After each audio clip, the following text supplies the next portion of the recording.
que notre législateur formalise ses recours aujourd'hui d'essence prétorienne en limitant son exercice dans le temps. Il y va de la sécurité juridique. Au nom du président de la République, chef de l'État, magistrat suprême, je requiers qu'il plaise à la Cour de déclarer que les réponses aux travaux. Je vous remercie.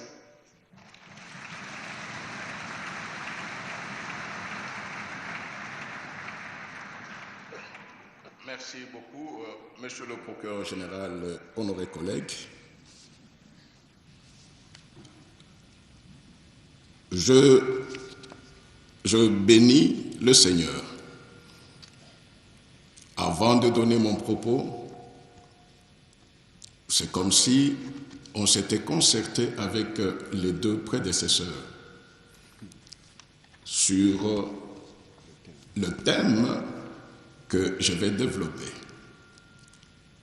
Je comprends que le bâtonnier national s'est fait le défenseur des discussions, des doutes, des questionnements, et le procureur général a fixé de façon un peu rigoureuse la position prise par la Cour constitutionnelle. Ce que je ferai maintenant, c'est expliquer pourquoi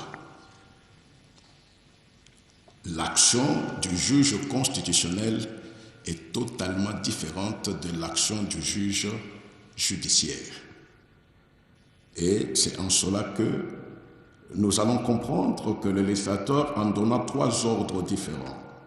Parce qu'avant, s'il y avait une seule rentrée judiciaire, c'est tout simplement parce que la Cour suprême de justice chapeautait l'architecture judiciaire du pays.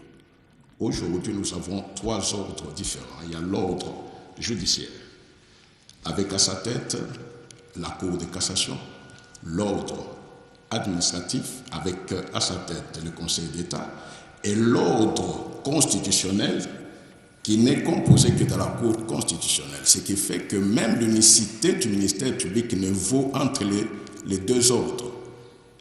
Le procureur général, près la Cour constitutionnelle, n'est pas en unicité avec le procureur général près la Cour de cassation. L'unicité du ministère public se conçoit désormais dans chaque ordre. Excellence, Monsieur le Président de la République, chef de l'État, magistrat suprême, avec l'expression de mes hommages les plus déférents. Honorable Président de l'Assemblée nationale ici représenté, honorable Président du Sénat ici représenté, Madame la Première ministre, chef du gouvernement, Madame et Messieurs les membres du bureau du Conseil supérieur de la magistrature et honorés collègues, honorables députés nationaux et sénateurs, Monsieur le ministre d'État, ministre de la Justice et garde des Sceaux, Mesdames et Messieurs les membres du gouvernement, Mesdames et Messieurs les juges à la Cour constitutionnelle, chers collègues, Mesdames et Messieurs les hauts magistrats, Mesdames et Messieurs les membres du corps diplomatique et les représentants des organisations internationales, Mesdames et Messieurs les présidents des institutions d'appui à la démocratie, Mesdames et Messieurs les représentants des confessions religieuses, Mesdames et Messieurs les magistrats civils et militaires, Monsieur le bâtonnier national, Monsieur le gouverneur de la ville de Kinshasa, Monsieur le commissaire provincial de la police nationale congolaise, ville de Kinshasa, Monsieur le bourgmestre de la commune de Lingwala, Mesdames et Messieurs les avocats, Mesdames et Messieurs les membres des cabinets de juges de la Cour constitutionnelle, Mesdames et Messieurs, distingués invités en vos titres et qualités respectifs. Il est de tradition qu'à la rentrée judiciaire des hautes juridictions se tienne une audience solennelle au cours de laquelle le président de la juridiction prononce un discours consacré au développement d'un thème en rapport avec les activités de son institution.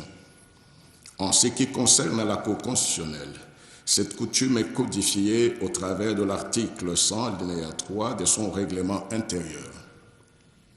Aussi, me sera-t-il permis, avant toute chose, au nom de cette haute juridiction, de m'acquitter d'un agréable devoir, celui de remercier son Excellence Monsieur le Président de la République, chef de l'État et magistrat suprême, d'avoir accepté de rehausser de sa présence la cérémonie de ce jour, signe de sa volonté soutenue pour l'établissement d'un État de droit et surtout du bon fonctionnement du pouvoir judiciaire.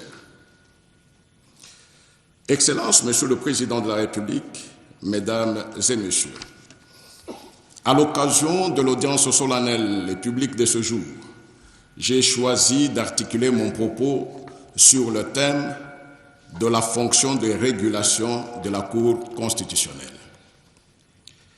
Certes, il n'est pas aisé de proposer une définition à la fois claire et précise du concept de régulation, tant il est unanimement reconnu qu'il s'agit d'une notion complexe et difficile à cerner.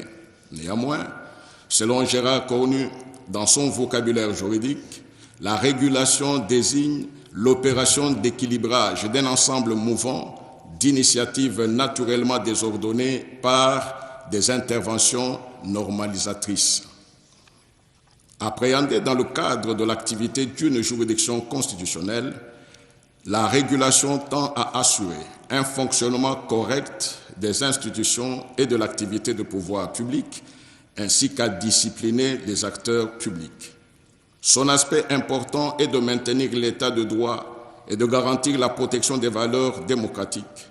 C'est dans cette optique que la Cour constitutionnelle veille à ce que chaque branche du pouvoir, exécutive, législative et judiciaire, respecte les compétences qui lui sont attribuées par la Constitution, en prévenant bien entendu les abus du pouvoir. Une question se pose et s'impose cependant. Est-ce que la régulation outrepasse les compétences d'attribution de la Cour constitutionnelle? En cela, mon propos rencontre les craintes du bâtonnier national. La réponse à cette question ne saurait se résumer par un oui ou un non, comme il est généralement admis dans les sciences exactes. Dans les sciences sociales, dont relève la science juridique, le débat est la vertu des réponses éclairées et éprouvées. Le débat sur la régulation est ainsi ouvert et la Cour constitutionnelle se retrouve à l'épicentre de ces courses doctrinales. Ses compétences et les modalités de leur exercice suscitent des interrogations. Les juges se trouvent tiraillés entre l'approche minimaliste et l'approche maximaliste de son office. Dans l'une ou l'autre approche, la Cour constitutionnelle reste la cible des tirs croisés des interrogations citoyennes, avec raison quelquefois. Pour certains, le juge constitutionnel ne devrait pas outrepasser ses compétences textuelles en raison de son auto-limitation et, pour d'autres, il en fait trop en raison de son auto-habilitation par l'affirmation des compétences implicites, des principes non écrits et de l'usage excessif du pouvoir régulateur. En effet, l'agencement des compétences telles que les contentieux de constitutionnalité des normes, les contentieux relatifs aux conflits d'attribution, notamment entre l'exécutif et le législatif, l'État et les provinces, les juridictions judiciaires et administratives, constituent les critères faisant de la régulation une fonction sous-jacente des compétences de la Cour constitutionnelle. Il convient de rappeler à cette occasion que la Cour constitutionnelle n'a pas vocation ni ambition de revendiquer les statuts d'acteurs qui s'immiscent dans le fonctionnement des institutions publiques. En réalité, la juridiction constitutionnelle en République démocratique du Congo est née en 1960 avec l'idée même de la régulation constitutionnelle des pouvoirs publics. Mais avec la transformation de l'environnement politique, l'institution du monisme juridictionnel, couplée au tarissement des intentions démocratiques sous les partis États, son installation a été étouffée, entraînant par conséquent celle de la justice constitutionnelle. Fort de cette dernière expérience, les constituants du 18 février 2006 a opté pour un retour à l'idée originelle de 1960, c'est-à-dire la reconduction de la Cour constitutionnelle. Notons que si dans certains pays, plutôt que d'être expressément organisés par la Constitution, La régulation est déduite de l'idée que le juge se fait de ses compétences constitutionnelles et du rôle qu'il est appelé à jouer dans la consolidation de l'état de droit et du respect de la Constitution, à l'instar de la République démocratique du Congo. Dans d'autres, par contre, les textes constitutionnels font de leur juridiction constitutionnelle, dans une formulation presque identique, l'organe régulateur du fonctionnement des institutions et de l'activité de pouvoir public. C'est le cas notamment du Bénin, du Togo, du Gabon et j'en passe. De ce qui précède, devrions-nous affirmer que notre cour constitutionnelle coule dans un activisme judiciaire immodéré ou se caractérise par une avancée juridique qui, au fil des ans, prend une proportion évidente? Pour s'en apercevoir, il sera question dans cet exposé d'analyser d'abord le fondement du rôle des régulations en tant que fonction inhérente aux juridictions constitutionnelles et ensuite d'examiner l'exercice par la Cour de la fonction de régulation considérée comme lubrifiant institutionnel. Excellences, Monsieur le Président de la République, Mesdames et Messieurs, point 1 de la régulation, fonction intrinsèque de la Cour constitutionnelle. En ce qui concerne la régulation comme fonction intrinsèque de la Cour constitutionnelle, notons que la constitution d'un État est, selon l'expression de Jean Dabin, le principe générateur, régulateur et animateur de tous les systèmes étatiques. Appelés à la protéger, à l'interpréter et à l'appliquer, les juges constitutionnels agissent donc naturellement à l'aune de ce principe régulateur du système politique pour pouvoir faire échec à une situation de paralysie imminente ou réelle d'une ou de plusieurs institutions de la République. Autrement dit, il s'emploie à débloquer la paralysie du système, du fonctionnement de certaines institutions, en évitant par exemple un vide institutionnel ou à éviter les blocages du processus électoral.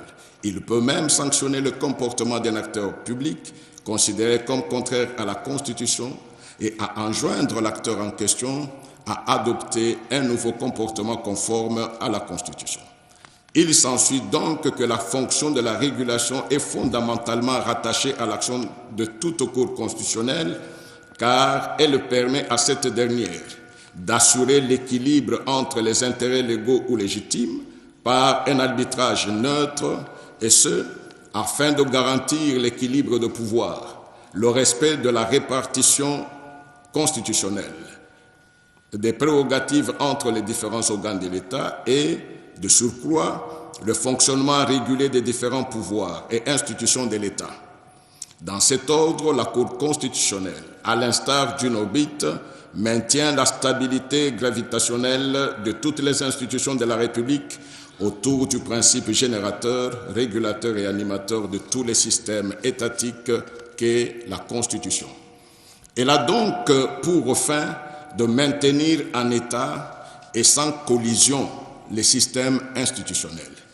Relativement à l'état de droit, faisons observer que la volonté du constituant, exprimée à l'article 1er de la Constitution, je cite, « La République démocratique du Congo est un état de droit ». Fin de citation. Traduit en un point en douté. L'idée de l'exclusion des situations qui bloquent la réalisation de cet idéal en République démocratique du Congo. C'est ainsi, lorsque le droit est silencieux, mal appliqué, mal compris, mal interprété, il revient au juge de donner le sens, de préciser l'exact contenu d'une disposition ou carrément d'en déterminer la portée et les implications pour s'inscrire dans cet idéal de l'état de droit. Pour pouvoir mieux comprendre et expliquer l'exercice de cette fonction, il faut noter qu'au stade méthodologique, les raisonnements de la Cour constitutionnelle relèvent du conséquentialisme qui consiste en effet à justifier la solution ou l'interprétation d'un texte par les conséquences qu'impliquerait une solution contraire. À l'occasion du règlement d'un conflit interorganique, par exemple, le juge se trouvera dans l'obligation de peser l'équilibre du système, de trancher entre le nécessaire et le vital, de décider en présence de faits réels, loin de toute vision théorique. Il se dégage que la régulation entretient des liens inextricables avec l'interprétation qu'elle est présente dans le contrôle des normes lors d'un conflit d'attribution et aussi lors du règlement des conflits de compétences. Point A. Dans le cadre de l'interprétation et des contrôles des normes lors d'un conflit d'attribution, l'interprétation est au cœur de la fonction du juge.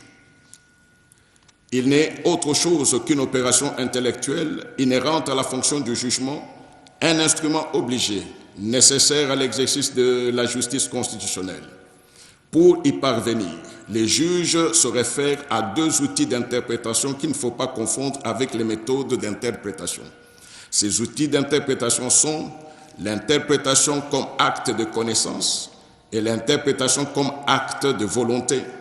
Si, par acte de connaissance, les juges constitutionnels constatent la signification d'un texte, car le sens y est déjà présent, par acte de volonté, le sens de l'énoncé n'est pas contenu dans le texte, ou du moins, le sens de l'énoncé échappe à la situation en présence. Les constituants n'ayant pas prévu une catégorie juridique similaire, il appartient au juge de découvrir le sens in specie casu, c'est-à-dire dans le cas concret qui se présente devant lui. Ainsi fut le cas de l'arrêt RCA 001, dans lequel le requérant, contestant l'ordonnance du Conseil d'État, saisit la Cour constitutionnelle aux fins de règlement de conflit d'attribution juridictionnelle du juge entre une juridiction de l'ordre administratif, le Conseil d'État, et une juridiction de l'ordre judiciaire, le tribunal de grande instance.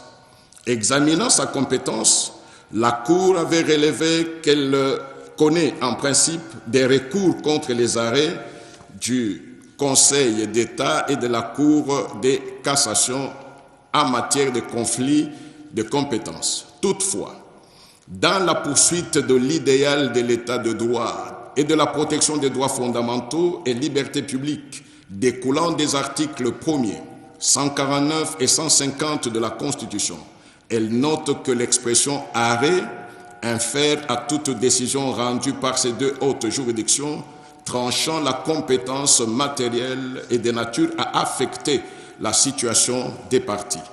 Comme on peut le voir, la régulation est au cœur de l'exercice de l'interprétation. Autrement dit, il peut s'agir pour les juges de choisir entre des lignes de lecture, entre ce que l'on voit, mais incompréhensible, et ce qui ne se laisse pas voir, mais compréhensible. Une autre question sous-jacente dans cette cause fut la présence du tribunal de grande instance en lieu et place du syntagme normatif Cour de cassation. À ce propos, la Cour constitutionnelle procède par la judiciarisation du cas inédit.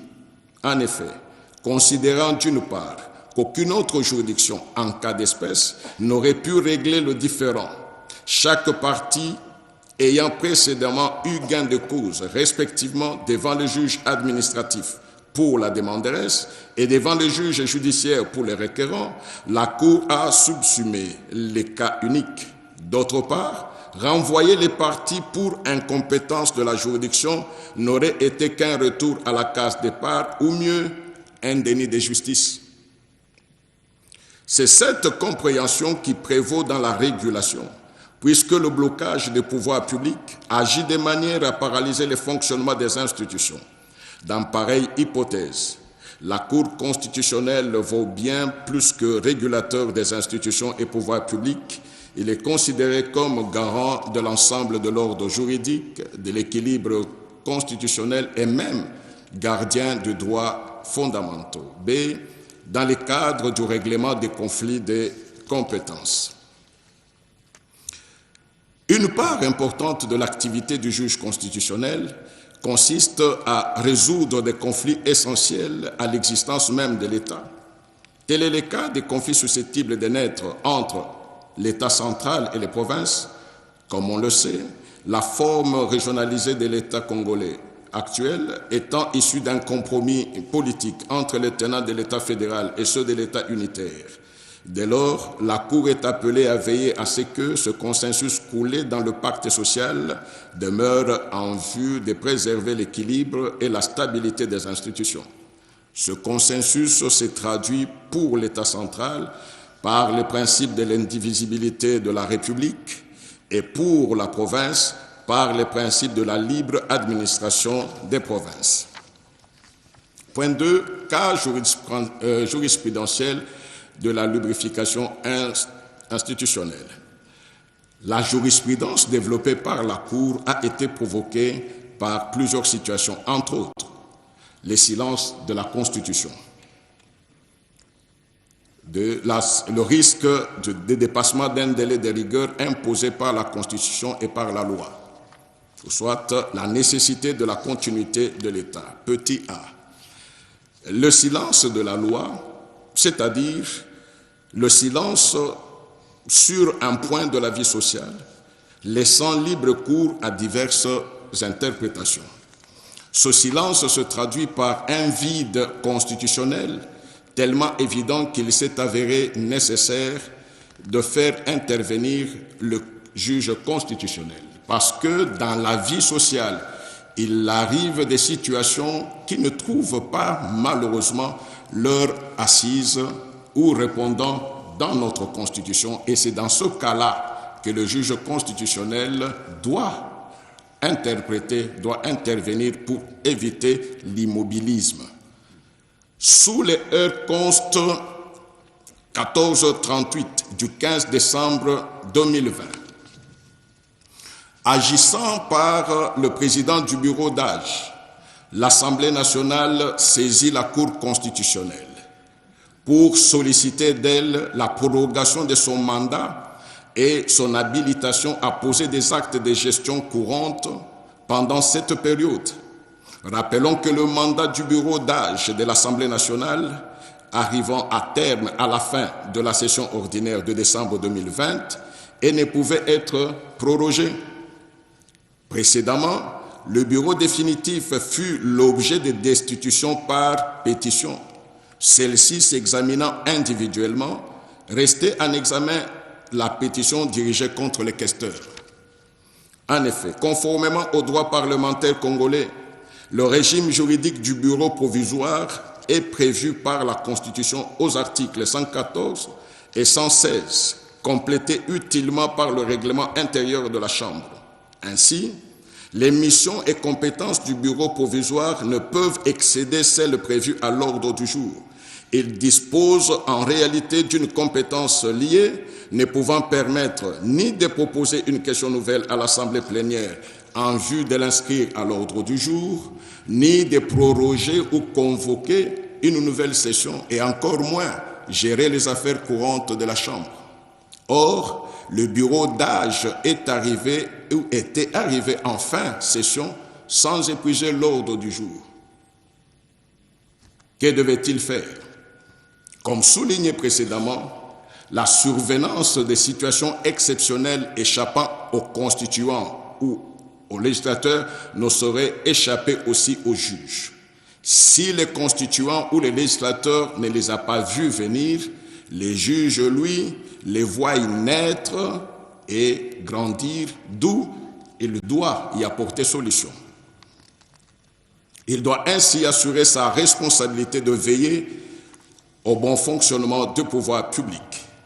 Ainsi, la Cour constitutionnelle devait intervenir dans les cas d'espèce pour éviter à l'État la paralysie de l'ensemble du pouvoir public en prorogeant les missions du bureau provisoire jusqu'à l'épuisement du vote relatif à l'examen de la pétition ainsi que la nécessité d'accorder au bureau provisoire les compétences de gestion des affaires courantes, étant entendu que l'Assemblée nationale installée depuis plus d'une année avait contracté des engagements statutaires tant vis-à-vis des députés nationaux, du personnel administratif que de tiers. Tous, nous nous rappelons de cette situation. Si la Cour constitutionnelle n'avait pas usé de son pouvoir régulateur, les institutions seraient bloquées. Or, c'est ce mécanisme qui qui a fait en sorte que le droit congolais puisse enrichir d'autres droits, parce que nous avons vu qu'il est possible désormais qu'au cours d'une même législature, la majorité parlementaire puisse varier et changer.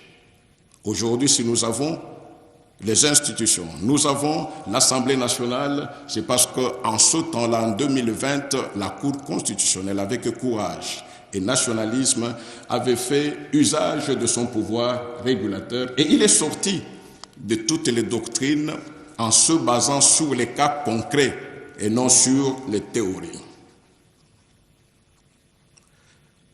Sous les R-Const 262, sous cet arrêt du 11 mai 2016, il était soumis au juge constitutionnel, une situation qui laissait paraître un vide de la Constitution qu'il était censé combler par son interprétation.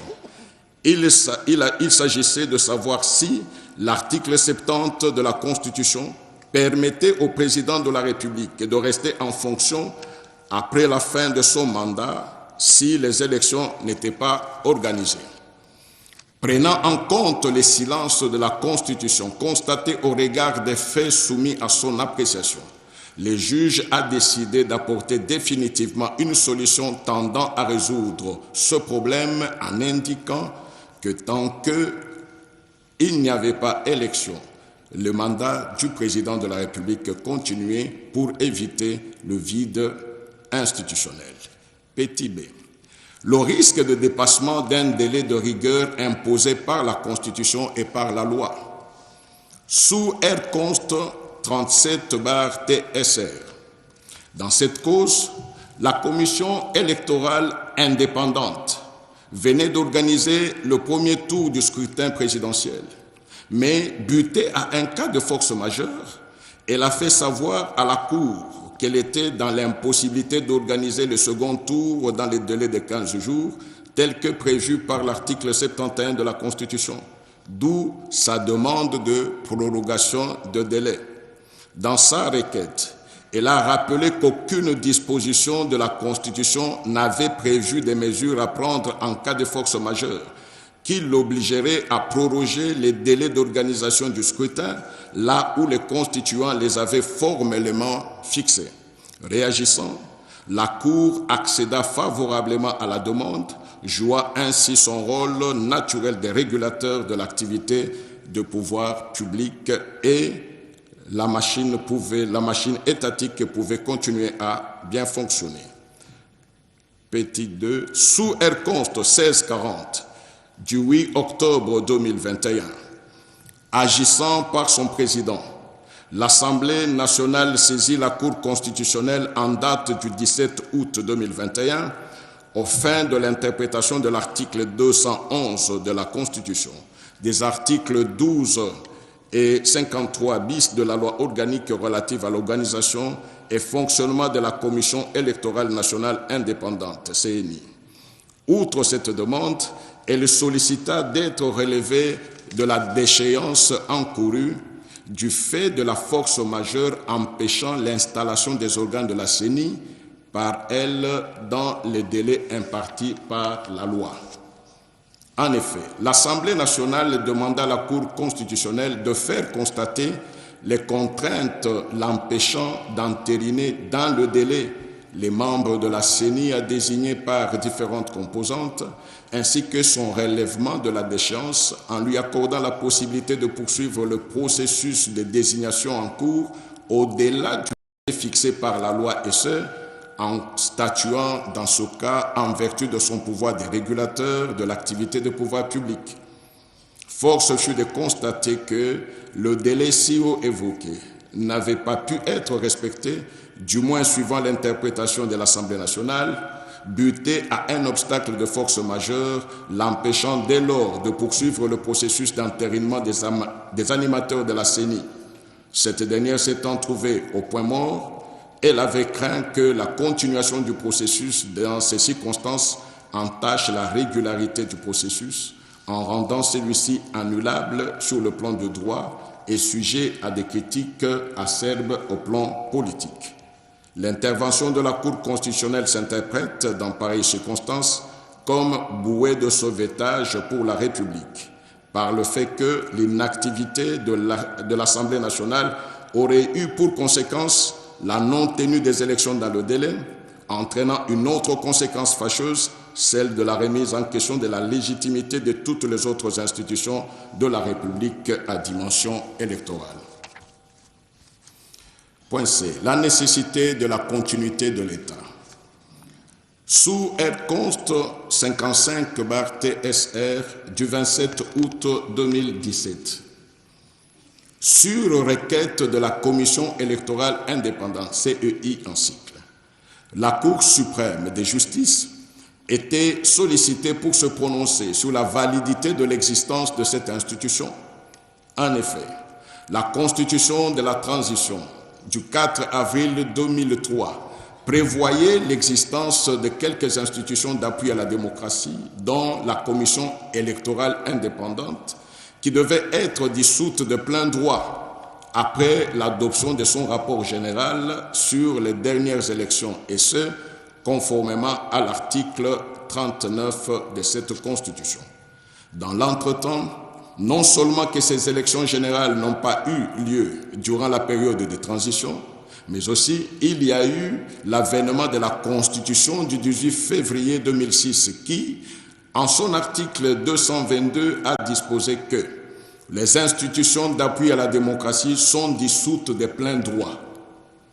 L'article 211 de la nouvelle Constitution prévoyait l'existence de la Commission électorale nationale indépendante qui devait succéder à la Commission électorale indépendante, CEI, mais n'avait indiqué aucun mécanisme transitoire de gestion du processus électoral en attendant l'installation effective de la CENI. C'est face à ce véritable problème juridique que le président de la CEI a sollicité l'intervention du juge constitutionnel. À ce propos, le juge constitutionnel a, de bon droit, prorogé le mandat de la CEI. Il a justifié son intervention en s'inspirant de l'esprit du constituant d'appliquer à la CEI le principe de la continuité et de la régularité des services publics jusqu'à ce que la CENI soit devenue effective. La même justification a été utilisée dans la décision du 31 janvier 2006 sous R-Const 59/TSR. Excellence, Monsieur le Président de la République, chef de l'État et magistrat suprême, avec l'expression de mes hommages renouvelés, Mesdames et Messieurs, en définitive, s'il n'est encore besoin de le rappeler, l'invocation de la régulation permet de trouver une réponse à la hauteur de l'attente afin que le pays ne sombre pas dans le chaos du fait de l'inachèvement d'un processus dans le fonctionnement des institutions et des pouvoirs publics. Dès lors, l'invocation de la nécessité de la continuité de ce dernier est l'essence même de la fonction de régulation. L'inaction du juge constitutionnel précipiterait la défaillance de toutes les autres institutions qui s'accompagnera inéluctablement des conséquences imprévisibles sur la stabilité politique du pays et le salut de l'État. La vertu de la régulation s'apparente à une forme de sagesse qui consiste précisément à bien juger les affaires humaines dont les particularités ne se laissent pas appréhender par la règle juridique, toujours générale ou omise par les constituants.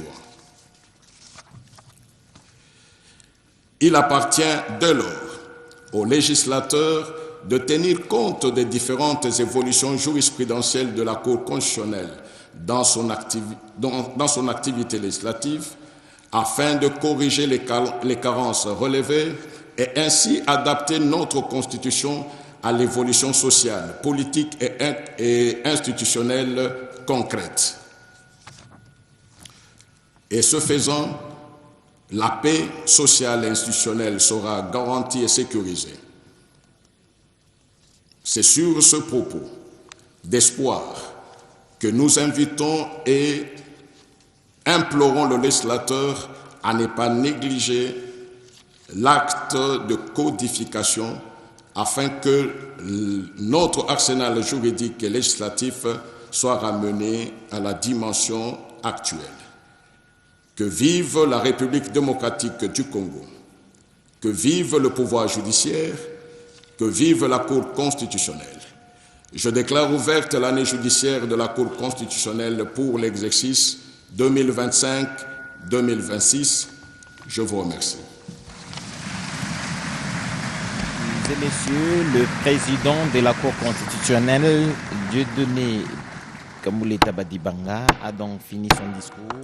L'ordre de ce jour étant épuisé, l'audience est levée.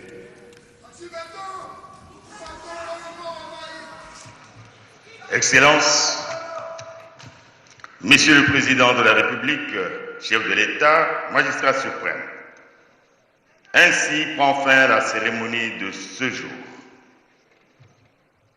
Distingués invités, de l'année judiciaire à la Cour constitutionnelle, un cocktail sera servi. Il est donc clair que les éléments évoqués dans le discours du président de la Cour constitutionnelle susciteront un débat houleux. Au cours de cette audience solennelle, nous avons eu une plaidoirie du bâtonnier national, une plaidoirie qui a évoqué des questions.